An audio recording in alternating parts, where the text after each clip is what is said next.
Hello children, how are you all? I'm sure you all are doing good. Let's start today's chapter, Transfer of Heat. 4.1 Transfer of Heat. Heat energy flows from a substance which is at a higher temperature to a substance which is at a lower temperature till the temperature of both becomes the same. You can observe this fact by touching the handle of an iron kadhai or a frying pan placed over the flame of a stove. The heat moves from the pan to the handle to your hand. An ice cube in a glass of warm water melts because heat in the water is transferred to the ice cubes. The water does not become cold because it has absorbed coldness from the ice. The movement of heat is called heat transfer. Heat transfer from a hot body to cold body can take place in three different ways. A. Conduction, B. Convection, C. Radiation. अच्छा देखिए, heat energy जो है ना आपकी किसी भी substance से flow करती है जो आपका हायर टेम्परेचर होगा, हायर से लोअर टेम्परेचर में, जब तक दोनों ही सब्सटेंस का टेम्परेचर जो है वो सेम नहीं हो जाता. जैसे कि आप एक आयरन कढ़ाई को आप टच करेंगे, है ना, और एक वो आपका गर्म है, राइट, एंड आप क्या करेंगे, फ्राइंग पैन जो है उसको आप स्टोव की फ्लेम के ऊपर रख दीजिए.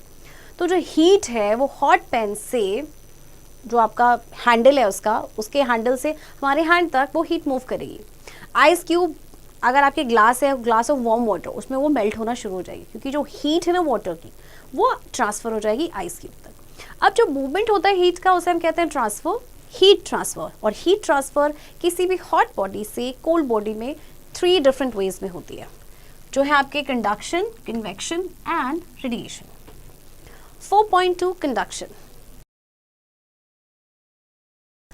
In conduction, heat is transferred through a substance or from one substance to another by direct contact of one molecule with another. The following are the conditions for conduction of heat from one object to another or one part to another. Number 1, the two objects should be in contact. Number 2, the temperature should be different because heat flows only from a hotter object to a cooler one. Conduction में क्या होता है, देखिए, जो heat transfer होती है किसी substance के through या एक सब्सटेंस से दूसरे में, वो डायरेक्ट कांटेक्ट के होती है. जो आपके जो मॉलिक्यूल्स होते हैं वो एक दूसरे के डायरेक्ट कांटेक्ट में होते हैं. तो देखिए, 2 कंडीशंस का होना बहुत ज़रूरी है जब कंडक्शन ऑफ हीट होता है from one object to another. एक तो सबसे पहले दोनों ऑब्जेक्ट आपके कांटेक्ट में होने चाहिए एंड उनकी टेम्परेचर डिफरेंट होनी चाहिए, क्योंकि आपको पता है, जैसे मैंने बताया, हीट हॉटर ऑब्जेक्ट से कूलर ऑब्जेक्ट में आपके ट्रांसफ़र करती है. If one end of a steel spoon is put into a flame and held at the other end for some time, it will be difficult to hold the spoon as it will become hot at the other end too. This happens because heat travels from the hotter end of the spoon to the cooler end by the process of conduction. देखिए, steel spoon एक and जो है उसका, अगर आप उसको flame पे रखेंगे और दूसरा एंड आप उसका पकड़ेंगे तो थोड़ी देर के बाद आपको पकड़ना बड़ा मुश्किल हो जाएगा, क्योंकि जो उसका दूसरा एंड है ना स्पून का, वो बहुत गर्म हो जाएगा. तो ये क्यों होता है, क्योंकि आपका जो है हीट ट्रैवल कर रही है, जो स्पून का हॉटर एंड था, hotter end to the cooler end, और ये प्रोसेस आपका होता है conduction. In conduction, warmer and more rapidly moving molecules strike other more slowly moving molecules. As the molecules collide, some of the energy of the warmer molecules is transferred to the cooler molecules. As these molecules now have more energy, they speed up. This process is repeated again and again. Heat transfer by conduction takes place in solids, liquids and gases, as they are all made up of molecules. However, conduction takes place mainly in solids. As molecules in liquids are farther apart, there is very little conduction. In gases, there is nominal conduction. अच्छा देखिए, conduction में क्या होता है कि जो warmer या जो मोर रैपिडली मूविंग मॉलिक्यूल है वो दूसरे स्लोली मूविंग मॉलिक्यूल को स्ट्राइक करेगा, और उसके बाद जो है मॉलिक्यूल्स कोलाइड होते हैं, तो जो कुछ एनर्जी होती है वार्मर मॉलिक्यूल्स की वो कूलर मॉलिक्यूल में ट्रांसफ़र हो जाती है, राइट. अब इन मॉलिक्यूल्स के पास ज़्यादा एनर्जी हो जाती है तो वो स्पीड अप हो जाते हैं. तो ये प्रोसेस आपका अगैन एंड अगैन रिपीट होता रहता है. अब जो हीट ट्रांसफ़र होती है आपके कंडक्शन के थ्रू, वो आपके सॉलिड्स में भी होती है, लिक्विड्स में भी होती है, गैसेस में होती है, क्योंकि सारे मॉलिक्यूल से बने. बट कंडक्शन जो है मेनली आपका होता है सॉलिड्स में, क्योंकि मॉलिक्यूल्स अगर लिक्विड्स की हम बात करें तो उसमें थोड़े दूर होते हैं, तो बहुत थोड़ा सा कंडक्शन होता है, और गैसेस में तो नॉमिनल कंडक्शन होता है, यानी नाम मात्र के बराबर. Comparison of conduction of heat in various materials. Some substances conduct heat better and more rapidly than other substances. Aluminium is a better conductor than iron, as you will find from activity 1 given below. अच्छा, कुछ substance ऐसे होते हैं जो heat को better conduct करते हैं या दूसरे सब्सटेंस से रैपिडली कंडक्ट करते हैं. जैसे हम एल्यूमिनियम में आयन की बात करें तो आपका एल्यूमिनियम जो है वो बेटर कंडक्टर होता है कंपैरेटिवली आयन. तो चलिए इसे हम एक्टिविटी के थ्रू समझते हैं. Activity 1. Take an iron rod and an aluminium rod. The rods should be of the same size. Join them as shown in figure 4.2. Fix some small iron nails on both with molten wax. Now heat the junction of the rods with a spirit lamp. We see that the nails drop earlier from the aluminium rod than from the iron rod. It shows that both aluminium and iron conduct heat, but aluminium conducts heat faster than iron. In other words, aluminium is a better conductor of heat than iron. देखिए आपको करना क्या है कि aluminium और iron rod लेनी है, same size की लेनी है और इस तरह से देखिए आपको फिक्स करना है. राइट अब इसमें क्या करना है, अपने दोनों ही रॉड्स पे आपको नेल आयरन नेल फिक्स करनी है. ओके किसके साथ, मॉल्टन वैक्स के साथ. इसके बाद आप क्या करेंगे, आप स्पिरिट लैंप से की हेल्प से इनको आप क्या करेंगे, हीट करेंगे. तो देखिए ये स्पिरिट लैंप आपका इस तरह से लगा है. इसके बाद जो है आपका हीट ट्रांसफर होगा दोनों साइड्स में, यानी कि जो एल्यूमिनियम रॉड है और आयरन रॉड में भी. तो आप देखेंगे कि जो आयरन नेल्स उसमें मॉल्टन वैक्स के थ्रू जो अपने उसमें पेस्ट किया था ना, उसमें जो फिक्स किया था वो आपकी गिरना शुरू होंगी, बट वो पहले एल्यूमिनियम रॉड से गिरेंगे देन आयरन रॉड से. तो ये क्या शो करता है कि जो एल्यूमिनियम है आपका बेटर कंडक्टर है than iron. Better conductor of what, better conductor of heat. 4.3 conductors of heat.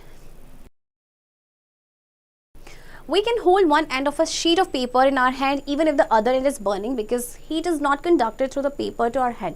But if we hold an iron rod at one end and heat the other end, the conducted heat can burn our fingers. देखिए अगर आप एक sheet of paper को रखते हैं, उसका एक and जलाते हैं और एक एंड आपके हाथ में है, तो क्या आपका हाथ जलेगा? क्या उसकी जो हीट है वो आपके तक ट्रांसफर होगी, मतलब एक एंड से दूसरे एंड तक होगी? नहीं होगी. राइट लेकिन अगर आप आयरन रॉड को होल्ड करके रखेंगे एक एंड से और एक एंड आपका वो आपने हॉट उसको आप हीट कर रहे हैं, तो आप क्या करेंगे, थोड़ी देर बाद आपको वो पकड़ना मुश्किल हो जाएगा, because you can burn your fingers, क्योंकि उसमें हीट जो है वो आपकी कंडक्ट हो रही है. Good conductors of heat. Some substances that allow heat energy to pass through them quickly and easily are called good conductors of heat. All metals are generally good conductors of heat. For example, copper, aluminium, iron, mercury, silver, etc. Bad conductors of heat. Substances that do not allow heat energy to flow through them easily are called bad conductors of heat. For example, wood, leather, asbestos, paper, plastic, cotton wool, etc. Most gases and liquids are bad conductors. Bad conductors are also known as insulators. The following activity shows that some substances are insulators while others are conductors. अच्छा देखिए good conductors आपके क्या होते हैं, वो substance जो heat energy को quickly और ईजिली पास करने में हेल्प करते हैं, तो they are good conductors. For example आपके जितने भी मेटल्स होते हैं, राइट ये आपके most of them are good conductors of heat. And bad conductors of heat उसका जस्ट ऑपोजिट होगा, जो हीट एनर्जी को क्विकली या ईजिली फ्लो नहीं होने देते हैं. ओके तो उन्हें हम कहते हैं बैड कंडक्टर्स, और बैड कंडक्टर्स को हम इंसुलेटर्स भी कहते हैं. तो ज़्यादातर आपकी जो गैसेस या लिक्विड्स होते हैं बैड कंडक्टर्स होते हैं. इसके अलावा देखिए ये सारे एग्जाम्पल्स हैं आपके जो इंसुलेटर्स के हैं, यानी बैड कंडक्टर्स जो हीट को फ्लो नहीं करने देते हैं. चलिए अब एक एक्टिविटी देखते हैं, उसके थ्रू हम समझते हैं कि कुछ सब्सटेंसेस इंसुलेटर्स होते हैं while others are conductors. Activity 2. To show that some substances are insulators while others are conductors. Method. Take a wooden rod and a metal rod. You can also use long spoons. Hold one end of the rods in each hand. Now simultaneously put the other ends of both the rods over the flame of a Bunsen burner. Take care that the wood does not catch fire. After a few minutes, it will become very difficult to hold the metallic rod as it will become extremely hot. However, the wooden rod will not become hot. Metal, being a good conductor of heat, conducts the heat quickly to the cooler end, while the wooden rod, being an insulator, does not conduct heat quickly. Find out other good conductors and insulators and make a list. आपको देखिए क्या करना है, एक wooden rod लेना है और एक मेटालिक रॉड लेना है. आप बड़ा सी जो चम्मच होती है उसे भी ले सकते हैं. तो आपने क्या करना है, ये जो रॉड्स हैं इनको आपने, इनके एक एक एंड आपने हाथ में पकड़ने। अब आपने क्या करना है, जो अदर एंड्स जो हैं दोनों के एक एक एंड तो आपने पकड़ा है, जो दूसरे एंड्स हैं उनको फ्लेम के ऊपर रखना है, बंसन बर्नर के। ओके, लेकिन आपको ये भी ध्यान रखना है कि वुड देख जो है वो फायर कैच कर लेता है, ठीक है, तो आपने ये ध्यान रखना है कि वो फायर कैच ना करे।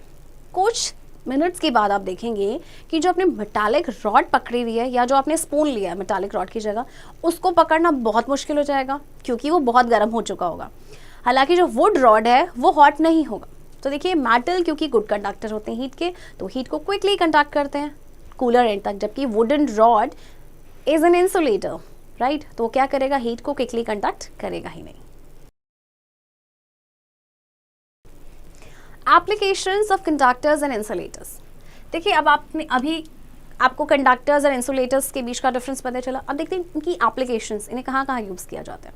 Number 1, cooking utensils are made of different metals which are good conductors of heat, this helps in saving fuel.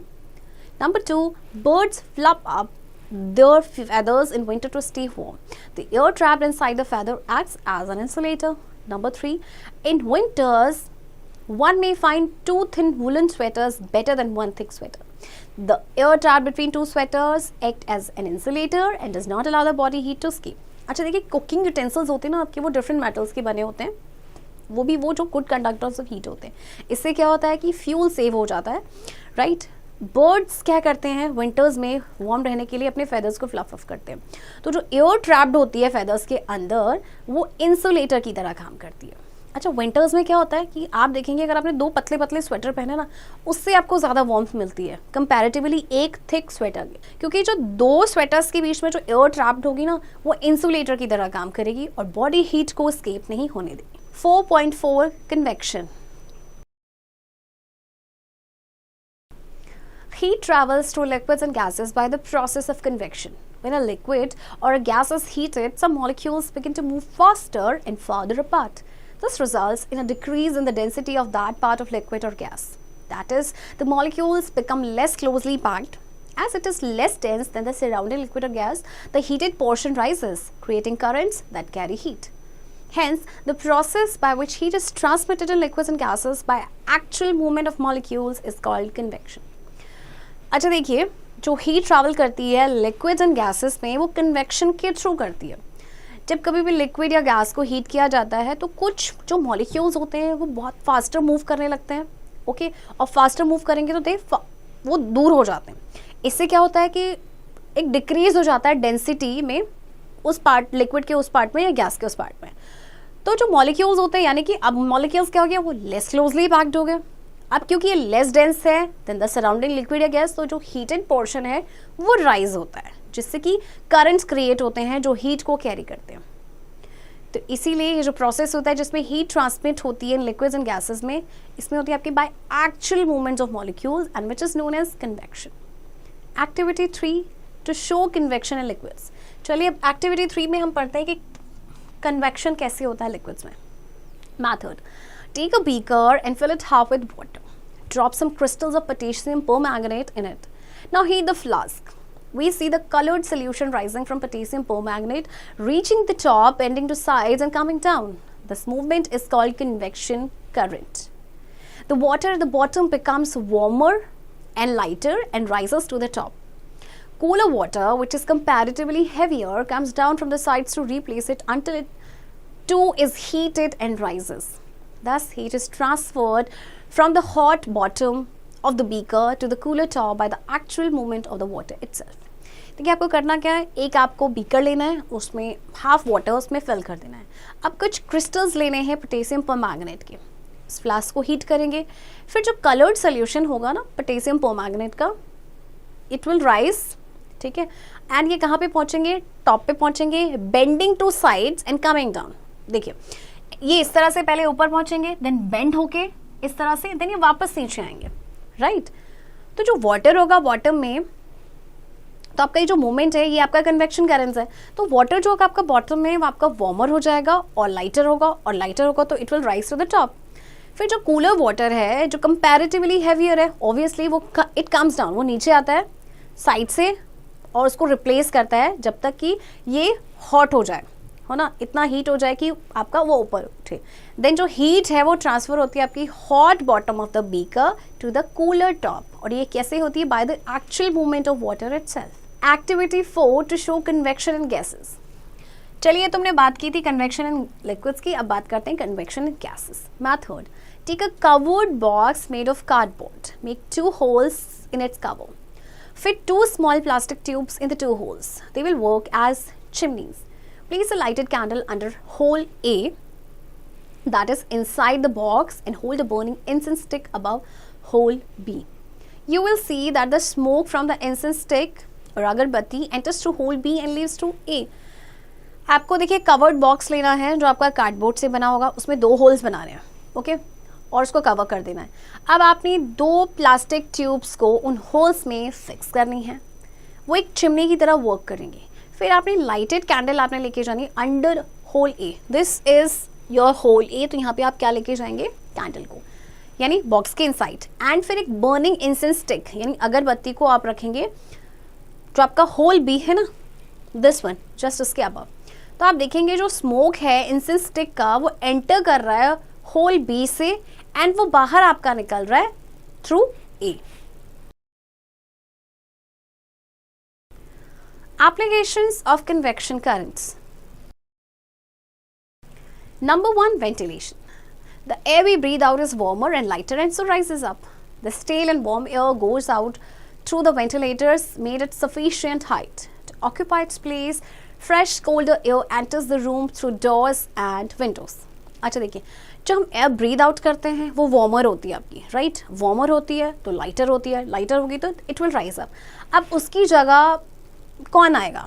उसकी जगह तो खाली हो गया ना, तो जो हमारी वार्म एयर थी, जो स्टेल एयर थी, वो वेंटिलेटर्स के थ्रू चली जाएगी, ठीक है, जो आपके काफ़ी हाइट पे होता है, और उसको जगह को फिल करने के लिए, ऑक्यूपाई करने के लिए फ्रेश कोल्डर एयर एंटर करेगी डोर्स एंड विंडोज के थ्रू। Number 2, land and sea breezes. Sand and earth have much lower specific heat than water. Therefore, land gets heated up more quickly than the sea water during daytime. Hot air above the land rises up, while cold air from the sea moves towards the land to occupied space. This is called sea breeze. During night, land cools more quickly than the sea water, so the hot air above the sea rises up and cold air moves from the land towards the sea. This is called land breeze. अच्छा देखिए, sand and earth जो है इनका lower specific heat होता है comparatively water के, तो इसीलिए जो आपकी लैंड है वो दिन में जल्दी से आपकी हीट अप हो जाती है कंपैरेटिवली सी वाटर। फिर जो हॉट एयर होते हैं लैंड के ऊपर वो मूव करते हैं एंड कूल एयर आपकी आती है सी से लैंड की तरफ, तो ये आपका लैंड ब्रीज होता है। जबकि रात को उल्टा होता है, लैंड जल्दी ठंडी हो जाती है वाटर के कंपैरेटिवली, सी वाटर के कंपैरेटिवली, तो हॉट एयर आप सी के ऊपर होंगी तो हॉट एयर राइज अप होंगी, और आपकी जो कोल्ड एयर है वो आपकी लैंड से सी की तरफ चलेगी, तो इसे कहते हैं land breeze. Number 3, process of heat transfer. 4.5, radiation.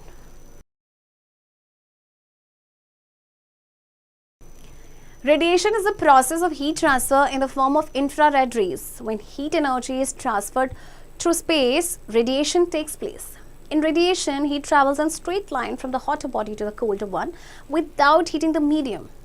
Radiation needs neither a conducting medium nor convecting fluids for transfer.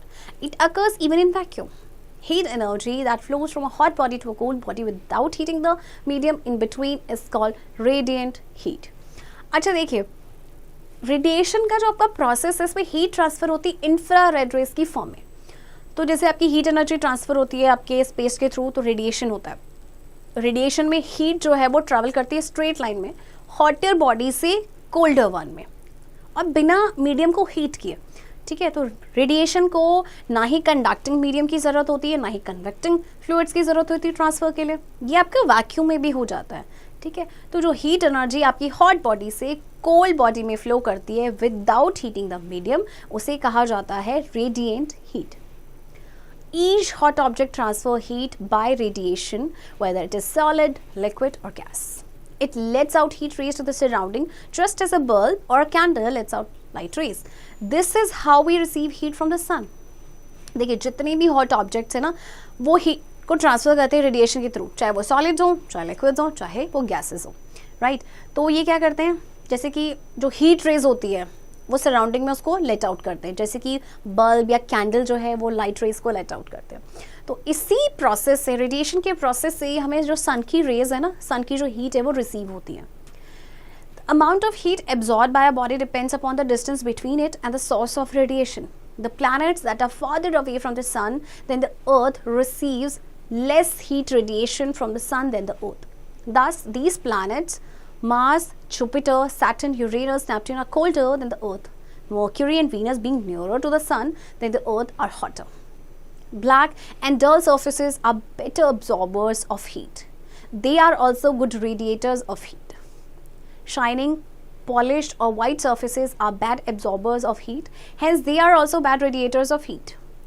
They reflect most of the radiant heat incident upon them. Heat radiated by a body is greater when its temperature and surface area is more. अच्छा देखिए, कोई भी body कितना heat absorb करती है वो depend करता है कि डिस्टेंस कितना है इसके बीच में between the source of radiation. Okay, अब जैसे प्लैनेट्स है जो सन से बहुत दूर है, फॉर एग्जाम्पल हम इनकी बात करते हैं, मार्स, जुपिटर, सैटर्न, राइट। ये क्योंकि सन से इनका डिस्टेंस काफ़ी ज़्यादा है इसलिए कोल्डर प्लैनेट्स हैं, जबकि मर्क्यूरी एंड वेनस जो है आपके वो सन के बहुत पास हैं, है ना, तो इसीलिए ये काफ़ी हॉटर है। ब्लैक एंड जो डल सर्फेसेस होते हैं ये हीट के बेटर एब्जॉर्बर्स होते हैं। ओके, इसके अलावा ये अच्छे रेडिएटर्स भी होते हैं हीट के। आपका जैसे शाइनिंग या पॉलिश्ड या वाइट सर्फेसेस हैं, ये बैड ऑब्जॉर्व होते हैं हीट के, तो इसीलिए बैड रेडिएटर्स भी होते हैं हीट के। तो ये क्या करते हैं, ज़्यादातर जो हीट, रेडिएंट हीट है उसको ये रिफ्लेक्ट कर देते हैं। एंड जो हीट रेडिएट करती है कोई भी बॉडी वो ग्रेटर होती है कब, when its temperature and surface area is more. Applications of radiation of heat. Number 1, better to wear light color clothes in summer and dark color clothes in winter. People wear light colored clothes in summer because they absorb a small fraction of radiant heat from the sun and reflect a large fraction of it. On the other hand, dark colored clothes are preferred in winter because they keep us warm by absorbing most of the radiant heat of the sun and reflecting very little of it. अच्छा देखिए, summers में लोग क्या करते हैं, light coloured clothes पहनते हैं क्योंकि वो क्या करते हैं, रेडिएंट हीट का बहुत ही स्मॉल फ्रैक्शन को एब्जॉर्ब करते हैं सन से एंड लार्ज फ्रैक्शन जो है उसको रिफ्लेक्ट करते हैं। On the other hand winters में डार्क कलर्ड क्लोथ्स को पहना जाता है क्योंकि वो क्या करते हैं, वो हमें वार्म रखते हैं। वार्म कैसे रखेंगे, क्योंकि वो रेडिएंट हीट को ज़्यादा एब्जॉर्ब करेंगे और बहुत थोड़ा सा ही रिफ्लेक्ट करेंगे। Number 2, cloudy nights are warmer than clear nights. Cloudy nights are warmer than clear nights because the heat radiated by the earth is again reflected back by the clouds. This phenomenon is not possible when the night is clear. Cloudy nights होती है ना, आप कभी देखना, observe करना, cloudy nights काफ़ी warmer होती हैं clear nights के कंपैरेटिवली, क्योंकि जो हीट रेडिएट किया है अर्थ ने वो फिर से रिफ्लेक्ट बैक हो जाता है क्लाउड्स के थ्रू। ओके, और जबकि ये जो फिनोमिनन है ये कभी भी क्लियर नाइट में पॉसिबल नहीं हो पाता है। Number 3, sunlight is hot while moonlight is cool. The moon does not have its own light. The radiation from the sun falls on the moon. Since the surface of the moon is rough and dull, it is a good absorber of radiant heat and light. Only a fraction of this incident radiation is reflected by the moon. Thus, moonlight is cool on the earth while sunlight is direct hot radiation from the sun. अच्छा, moon की खुद की light नहीं होती है, right? तो जो radiation होता है फ्रॉम द सन वो आपका मून पे पड़ता है, क्योंकि मून का जो सरफेस है वो काफ़ी रफ और डल है, इसीलिए बहुत ही अच्छा ऑब्जर्वर है और ये रेडिएंट मतलब गुड एब्जॉर्बर है रेडिएंट हीट एंड लाइट का। तो कुछ ही फ्रैक्शन होता है रेडिएशन का जो मून रिफ्लेक्ट करता है, इसीलिए मून लाइट जो है अर्थ पे कूल होती है, जबकि सन लाइट जो है आपको पता है वो काफ़ी हॉट होती है। Activity 5, to show that black bodies are better absorbers of heat. चलिए, एक्टिविटी 5 में हमें क्या शो करना है कि जो ब्लैक बॉडीज होती हैं ना वो बेटर एब्जॉर्बर्स होती हैं हीट के। Method, take 2 cans with lids and paint one of them white and the other black. Put a thermometer in each of them and pour equal amounts of water in each. Place both the beakers under the sun after putting the lids back. After some time, you will see that the mercury level in the thermometer placed in the black beaker is more than that in the white one. आपको क्या करना है, 2 cans लेने हैं leads के साथ और एक को आपने पेंट करना है वाइट, एक को ब्लैक। थर्मोमीटर डालना है आपने दोनों में ही और इक्वल अमाउंट ऑफ वाटर डालना है दोनों में। अब दोनों को आपने क्या करना है, आपने सनलाइट पे रख देना, ठीक है, मतलब उनके जो ढक्कन है वो फिर से बंद कर देने। तो कुछ टाइम के बाद आप देखेंगे आपका जिसको आपने ब्लैक से पेंट किया था ना, उसमें मर्क्यूरी का जो लेवल है वो राइज अप हो जाएगा, राइट। तो ये क्या शो करता है कि जो ब्लैक ऑब्जेक्ट्स होते हैं, ब्लैक बॉडीज होते हैं, वो बेटर एब्जॉर्ब होते हैं हीट के। की points, heat energy flows from a substance at a higher temperature to a substance at a lower temperature till the temperature of both becomes the same. There are three types of heat transfer: conduction, convection and radiation. Conduction is the transfer of heat by the direct contact of one molecule with another. Convection is the transfer of heat by molecules of liquids and gases moving in currents. Remember that.